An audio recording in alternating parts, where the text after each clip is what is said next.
Assalamu alaikum wa rahmatullahi wa barakatuh. Ukuthula kube kini nonke nomusa nezibusiso zika Allah zibe phezu kwenu. Innal hamdalillah. Ngempela udumo lumfanele uAllah yena yedwa. La sharika la. Engahlanganiswe nalutho, engafaniswe nalutho, engancediswa umuntu.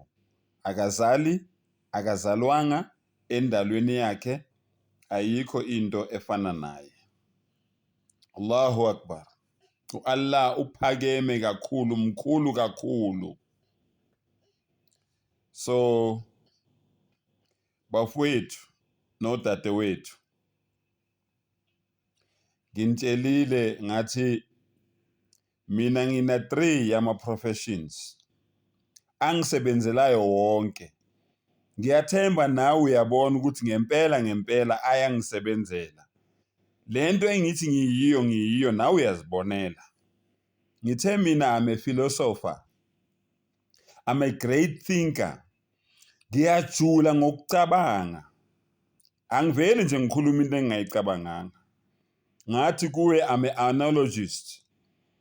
Mina ngiyakhona ukuhlukanisa between wrong and right, ngijule ngento engiyaziyo nento entsha efikayo empilweni yami bese ngiyayianalyze ngibheke. Noma ngikhuluma nawe ungiphendula la kuma comments, I can analyze you ngibona ukuthi okay lo mqondo wakho usendaweni ethize.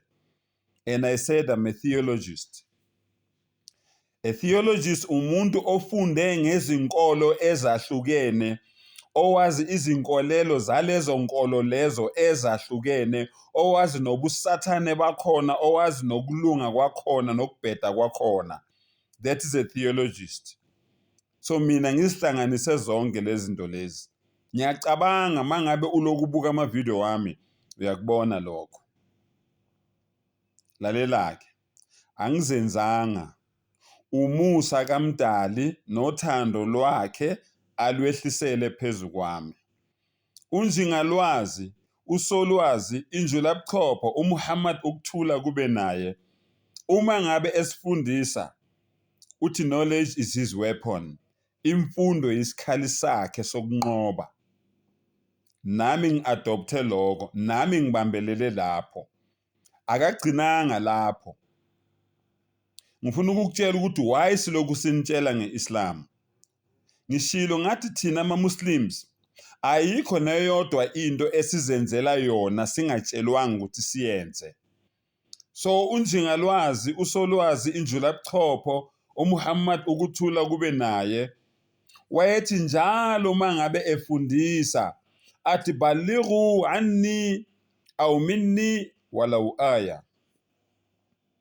Fundisa into oyizwe ngami noma dlulisa umlayezo owuzwe ngami, even if iverse elilodwa, even if uphawu olulodwa, dlulisela komunye umuntu.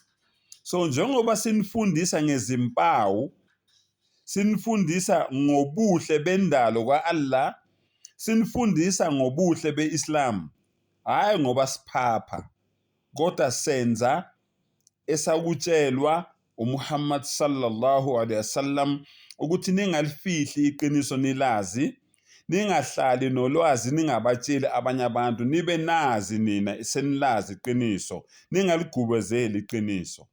Yingakho ke senze nje bafowethu. Hayi ngoba siborekile, hayi ngoba siniphaphela, kodwa sihamba ezinyathelweni zakhe. Ngiyacabanga kuyezwakala. Angibongeke ingane zakwethu. Ngiyathemba ukuthi lolu lwazi lolu esinethekela lona, slowly but surely niyafunda.